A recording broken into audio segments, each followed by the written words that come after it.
Good morning, students. So, welcome back. So, আমি unit 2 structure of এটমৰ কেইটামান class already কৰিলোঁ। কি ক্লাছ কৰিলোঁ মই এটা শ্বৰ্ট ৰিভিজন দি দিওঁ। আমি এইখন চেপ্টাৰত অলৰেডি কি চালোঁ মই সেইটোৰ বিষয়ে অলপ কৈ লওঁ আগতে, যিকেইটা আমাৰ শেষ হৈ গৈছে টপিকছ। চ' আমি চাইছিলোঁ ডিস্কভাৰী অফ ইলেক্ট্ৰন, য'ত আমি কেথড ৰেৰ বিষয়ে আলোচনা কৰিছোঁ, তাৰ কেৰেক্টাৰিষ্টিক্সৰ বিষয়ে আলোচনা কৰিছোঁ।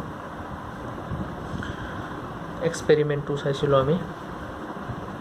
Next discovery of proton, discovery of neutron. তাৰপিছত আমি কিছুমান মডেল চাইছিলোঁ, যেনেকুৱা atomic models such as Rutherford model and Thomson's model. Thereafter we have also discussed the topics such as isobars, isotones, isoelectronic, atomic number, mass number. So এইখিনি আছিল আমাৰ এইটো চেপ্টাৰত কিছুমান শেষ হোৱা টপিকছ, যিকেইটা আমি ফিনিছ কৰিছোঁ অলৰেডি।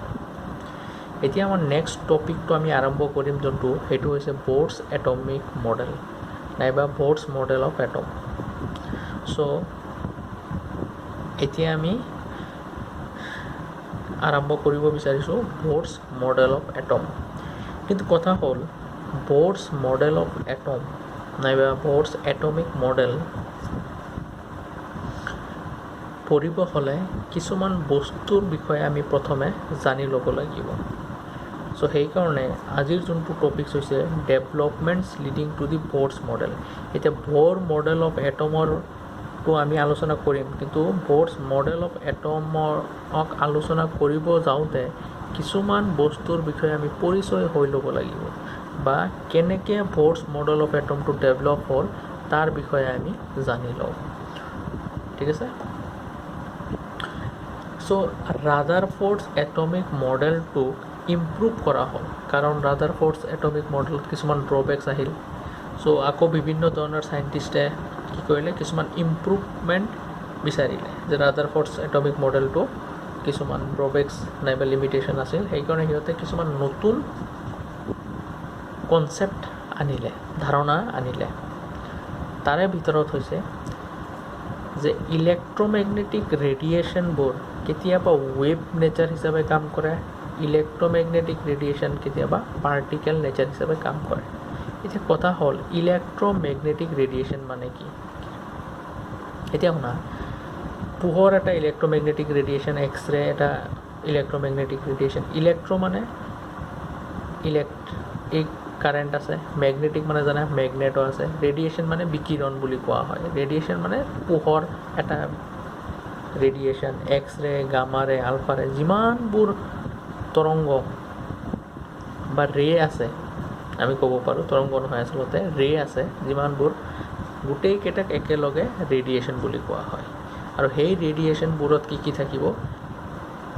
ইলেক্ট্ৰিক ফিল্ড থাকিব আৰু মেগনেটিক ফিল্ড থাকিব। সেইকাৰণে সিহঁতক ইলেক্ট্ৰমেগনেটিক ৰেডিয়েশ্যন বোলে। চ' ৰেডিয়েশ্যন মানে ধাৰণাটো এনেকৈ লৈ লোৱা, ৰেডিয়েশ্যনৰ ভিতৰত কি পৰে?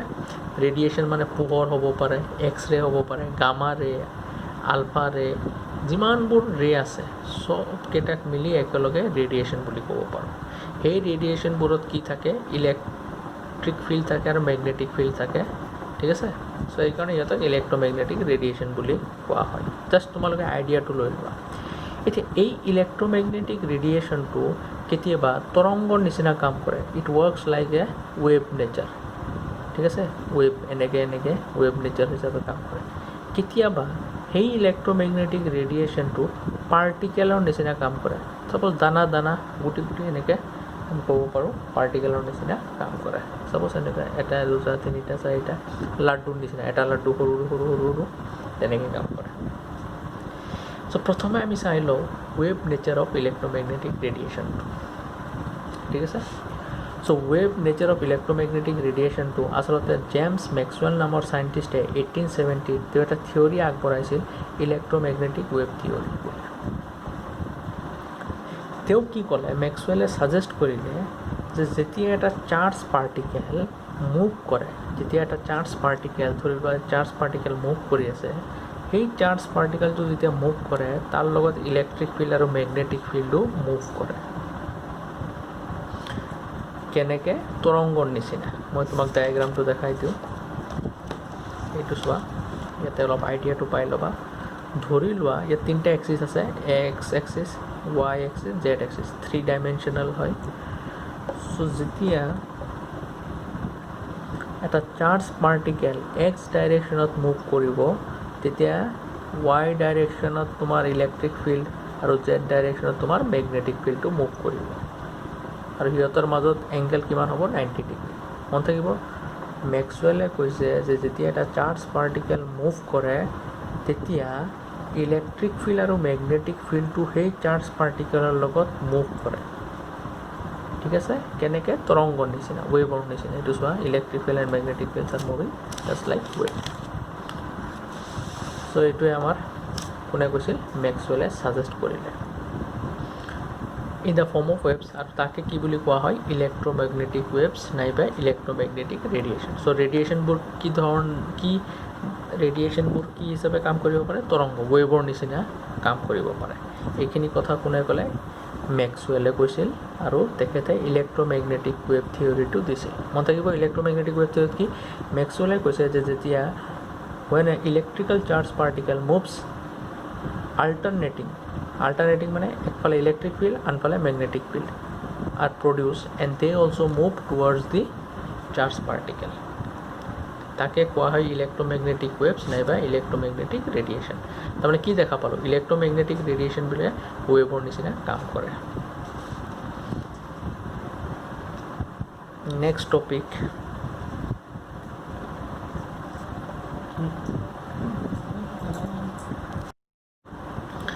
so next topics wave motion.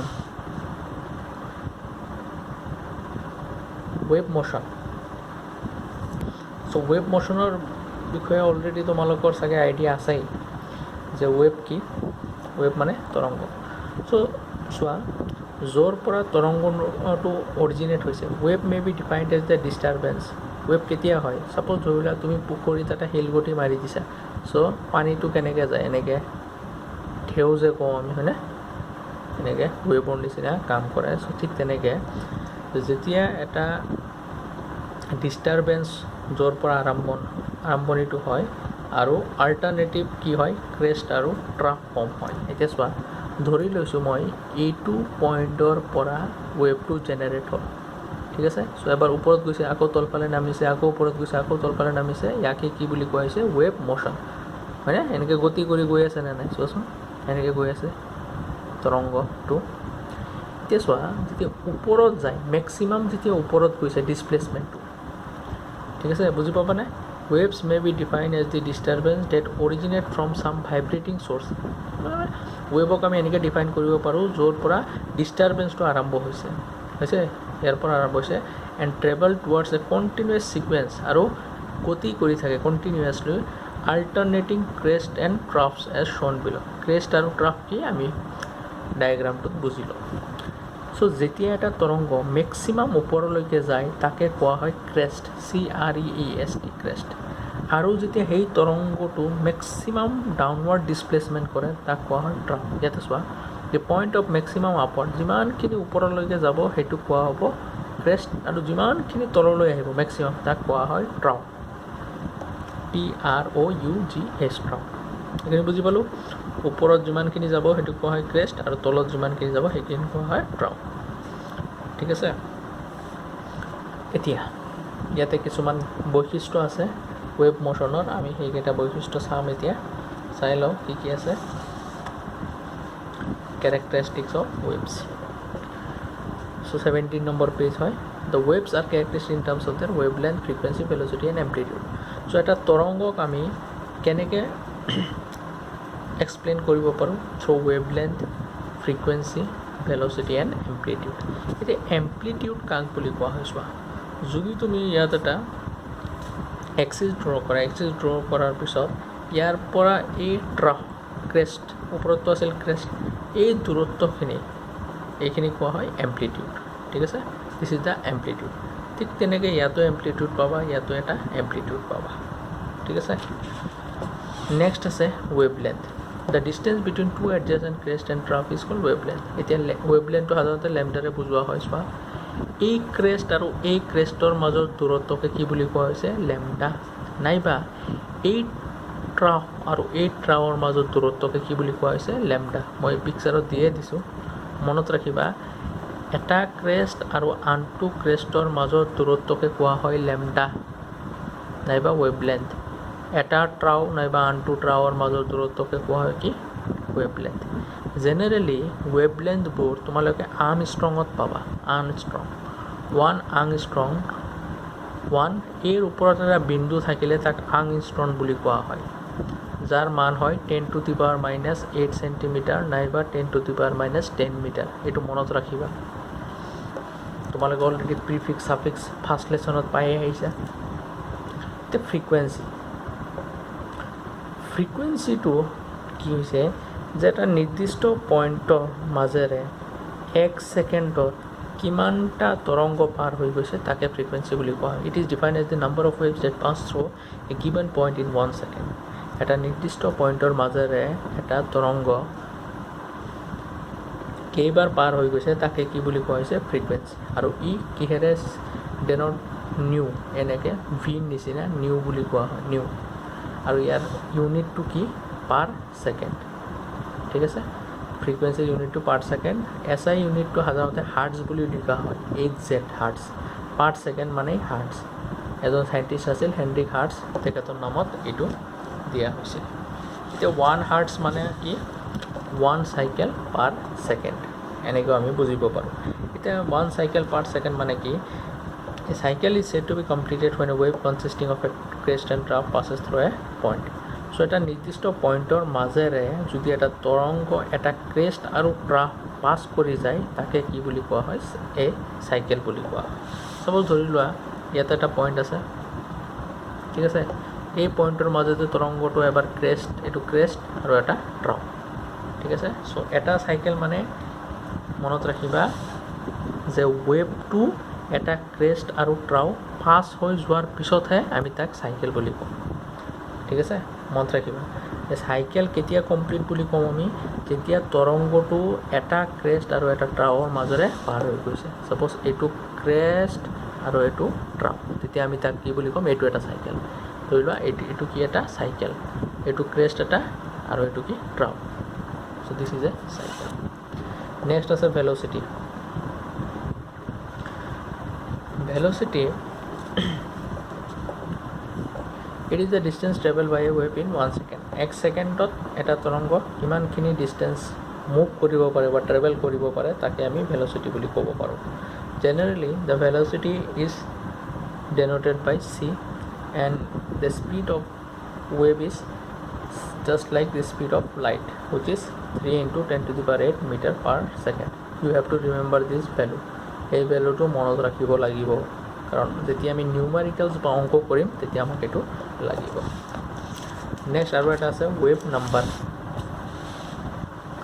চ' ৱেভ নাম্বাৰ কি চাই লওঁ ৱেভ নাম্বাৰ মানে হৈছে এই যে ৱেভ লেন্থৰ ৰেচিপ্ৰকেলকে ৱেভ নাম্বাৰ বুলি কোৱা হয় it is defined as the number of wave length per unit length প্ৰতি লেন্থত কেইটা ৱেভ লেন্থ আছে তাকে আমি ৱেভ লেন্থ নাম্বাৰ বুলি ক'ব পাৰোঁ মনত ৰাখিবা প্ৰতি লেন্থত কেইটা ৱেভ লেন্থ আছে তাকে আমি কি বুলি ক'ব পাৰোঁ ৱেভ নাম্বাৰ আৰু এইটো ৱেভ লেন্থৰ উল্টাটো হয় ৰেচিপ্ৰকেল মানে উল্টা its unit is reciprocal of unit কাৰণ ৱেভ লেন্থৰ ইউনিট কি আছিল মিটাৰত চ' ইয়াৰ ইউনিট কি হ'ল পাৰ মিটাৰ কিন্তু ইয়াত এটা ইম্পৰ্টেণ্ট পইণ্ট এইটোৱে যে ৱেভ নাম্বাৰবোৰ জেনেৰেলি পাৰ মিটাৰত এক্সপ্ৰেছ কৰা নহয় পাৰ চেণ্টিমিটাৰতহে কৰা হয় আৰু পাৰ চেণ্টিমিটাৰটো এছ আই ইউনিট নহয় আমি জানো ভালকৈ মনত ৰাখিব wave number is generally expressed in per centimetre আৰু এইটো কিহেৰে ডেনট কৰা হয় নিউ বাৰ নিউ আছে তাৰ ওপৰত যদি এটা এনেকৈ আঁচ থাকে তাক কোৱা হয় নিউ বাৰ নিউটো জেনেৰেলি ফ্ৰিকুৱেঞ্চি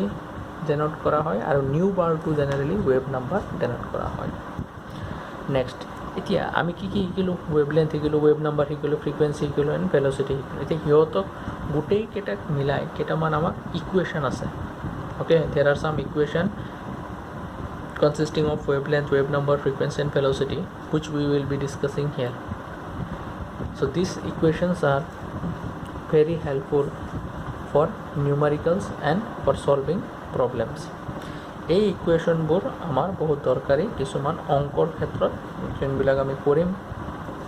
ঠিক আছে, চ' কি আছে ইকুৱেশ্যনটো চোৱা। C equal to lambda into new. C মানে জানো ভেল'চিটি, লেমডা মানে জানো ৱেভলেন্থ, নিউ মানে জানো ফ্ৰিকুৱেঞ্চি। ঠিক আছে, তাৰপিছত এইটো ইকুৱেশ্যনৰ পৰা আমি এইটো লিখিব পাৰোঁ। From this equation we can write this equation. চোৱা, নিউ আছে, এই লেমডাটোক যদি মই ইফালে আনো, এই চি তলত যাবগৈ। চ' এই চিৰ তলত লেমডা আছে। নাইবা আৰু এটা ইকুৱেশ্যন আছে 1/λ equal to new.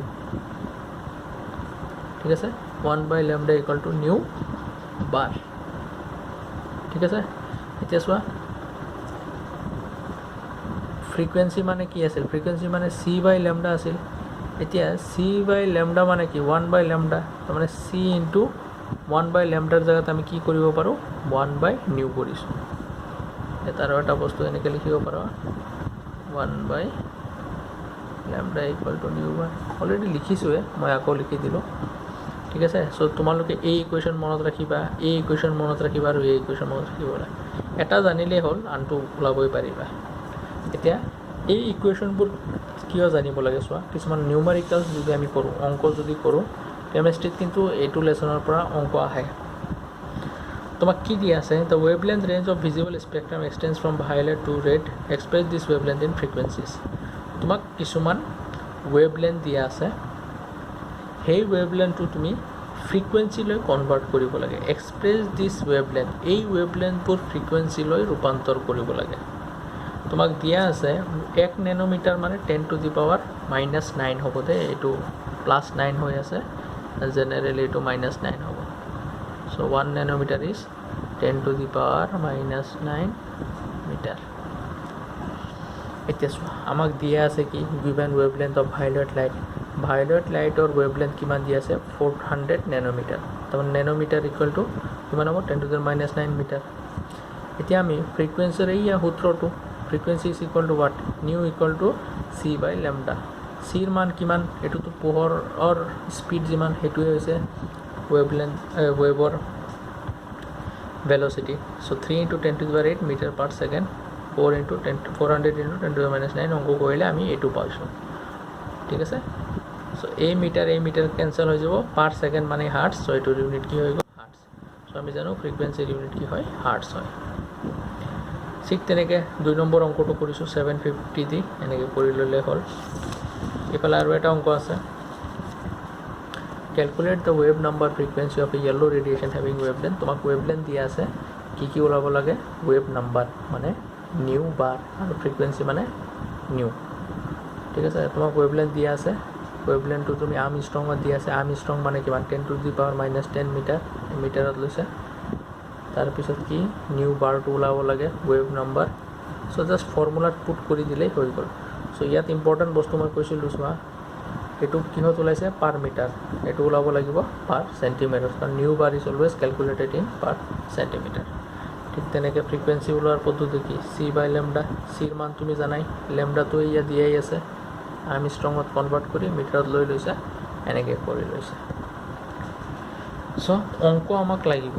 নিউমাৰিকেলছ are very important in this chapter. ঠিক আছে, চ' এতিয়া আমাৰ নেক্সট টপিকছ আছে properties of electromagnetic waves. So' properties of electromagnetic ৱেভছত আমি চাম যে ইলেক্ট্ৰমেগনেটিক তৰংগবোৰৰ কি কি ধৰ্ম আছে। জেনেৰেলি আমি জানো যে যেতিয়া এটা ইলেক্ট্ৰিক চাৰ্জ পাছ কৰে, অলৰেডি আমি 1 নম্বৰ পইণ্টটো ডিছকাছ কৰিছোঁ, যেতিয়া এটা electric charge moves in one direction, the other axes consist of electric field and magnetic field.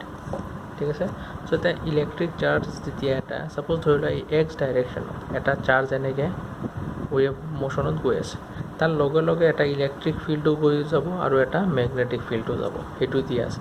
আৰু ইলেক্ট্ৰিক ফিল্ড, মেগনেটিক ফিল্ড আৰু এই যে চাৰ্জ পাৰ্টিকেলটো যে ৱেভ মোশ্যন চাৰ্জটো যে গৈ আছে, গোটেইকেইটা 90 ডিগ্ৰী বা পাৰপেণ্ডিকুলাৰ টু ইচ আদাৰ হ'ব। গোটেইকেইটাৰ মাজত এংগেল কিমান হ'ব? 90 ডিগ্ৰী হ'ব। চ' সেইটো 1 নম্বৰ পইণ্টত কোৱা হৈছে। এতিয়া এই ৱেভ, ইলেক্ট্ৰমেগনেটিক ৱেভটো যাবৰ কাৰণে কোনো ধৰণৰ মিডিয়াম নালাগে, এয়াৰ, ৱাটাৰ, চলিড তেনেকৈ, ই যিকোনো বস্তুৰ মাজেৰে পাৰ হৈ যাব পাৰে। Even they can move in vacuum. Vacuum মানে য'ত এয়াৰো নাথাকে তেনেকুৱা বস্তুৰ মাজেৰেও ইলেক্ট্ৰমেগনেটিক ৱেভটো পাৰ হৈ যাব পাৰে। দুটা পইণ্ট, 3 নম্বৰ পইণ্টটো চাই লওঁ কি আছে। Electromagnetic radiations are of several kinds which differ from one another in wavelength. So আমি আগতে ডিছকাছ কৰিছোঁ যে ইলেক্ট্ৰমেগনেটিক ৰেডিয়েশ্যনবোৰ বিভিন্ন ধৰণৰ আছে আৰু এটা আনটোৰ পৰা ৱেভলেন্থ নাইবা ফ্ৰিকুৱেঞ্চিৰ পৰা অলপ বেলেগ বেলেগ হয়, ঠিক আছে। এই ইলেক্ট্ৰমেগনেটিক ৰেডিয়েশ্যনবোৰক যদি আমি সজাই লওঁ ইন অৰ্ডাৰ অফ দেয়াৰ ৱেভলেন্থ নাইবা ইন অৰ্ডাৰ অফ দেয়াৰ ফ্ৰিকুৱেঞ্চিজ, তেনেহ'লে সেই ইলেক্ট্ৰমেগনেটিক ৰেডিয়েশ্যনবোৰক আমি ক'ম ইলেক্ট্ৰমেগনেটিক স্পেক্ট্ৰাম বুলিও কোৱা হয়, ঠিক আছে। তাক কি কোৱা হয়? স্পেক্ট্ৰাম। চ' এইকেইটা হৈছে ইলেক্ট্ৰমেগনেটিক স্পেক্ট্ৰাম, ঠিক আছে। এইটো এটা ইলেক্ট্ৰমেগনেটিক ৰেডিয়েশ্যন, এইটো এটা ইলেক্ট্ৰমেগনেটিক, এইটো এটা ইলেক্ট্ৰমেগনেটিক ৰেডিয়েশ্যন, গোটেইকেইটা হৈছে ইলেক্ট্ৰমেগনেটিক ৰেডিয়েশ্যন। চ' এটা ৰেডিয়েশ্যন আনটো ৰেডিয়েশ্যনৰ পৰা হয় ফ্ৰিকুৱেঞ্চিৰ মাজত ডিফাৰেঞ্চ হ'ব নাইবা ৱেভলেন্থৰ মাজত ডিফাৰেঞ্চ হ'ব।